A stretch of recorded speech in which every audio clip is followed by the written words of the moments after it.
Guys, Mr. Burt here, coming in again from the room. Hope you're doing well. We're going to get on with the connection piece here for our step 3 of our informative writing process, where we're going to be talking a little bit about close reading. But first, I wanted to tell you guys a story to kind of connect you from the outside world into what we're learning today in class. So I remember watching a soccer game a year or so ago in the Women's World Cup. And I thought to myself it had a lot to do with writing. I know that's crazy, but just stay with me for a second, okay? So even though I know a lot about sports, I was watching the game like I usually do. I was following the ball, watching play to play, and watching it go back and forth until someone either scored or someone was stopped, okay?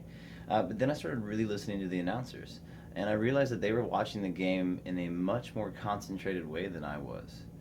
They had purpose in mind whenever they spoke. Everything they talked about connected back to the game in some way. Um, Instead of following one thing and the ball the whole time and just calling it play by play, they were paying attention to things that didn't seem necessarily important immediately to me.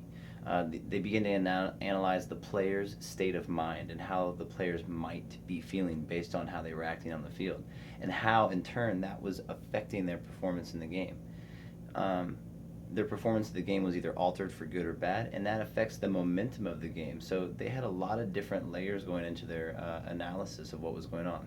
An example from the video clip was that the announcer said Hope Solo was playing mind games with the German shooter, and that may have caused her to miss her shot. They did also mention that because of that, that was a mindset example, and because of her mindset was changed and she missed the shot, they said it was the first penalty kick that Germany had ever missed in a World Cup. And the announcers thought that that could be a huge momentum changer in the game, a huge blow to the German team, just because they'd never missed one before. It put doubt in their minds.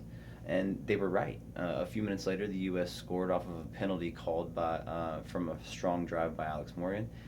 Carly Lloyd took the kick, and she scored, and the announcers described her performance as composed, which means she was very cool and collected, which was a much different emotion than what they were describing the German players in being in after they missed their penalty kick.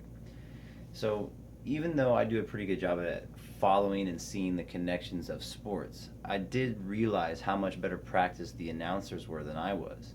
They see so much more of the game constantly than I do. They saw the connections of the game and how those relationships of the player's mindset affected their play, how that play, whether it was good or bad, affected the momentum of the game, and how everything in the game changed because of those things. So that's it, I thought. We often read and write the same way I was watching the game, when it's just paying attention mostly to the ball. When we're reading, we often just pay attention mostly to the main character and what they're doing on the page that we are reading in that moment in time. So we want to become more like the announcers, where when we're reading and writing, we're seeing the connections and everything that goes into the story and seeing how they work together and function. So as we move through the unit, we're going to be breaking those apart and analyzing how those things affect your story.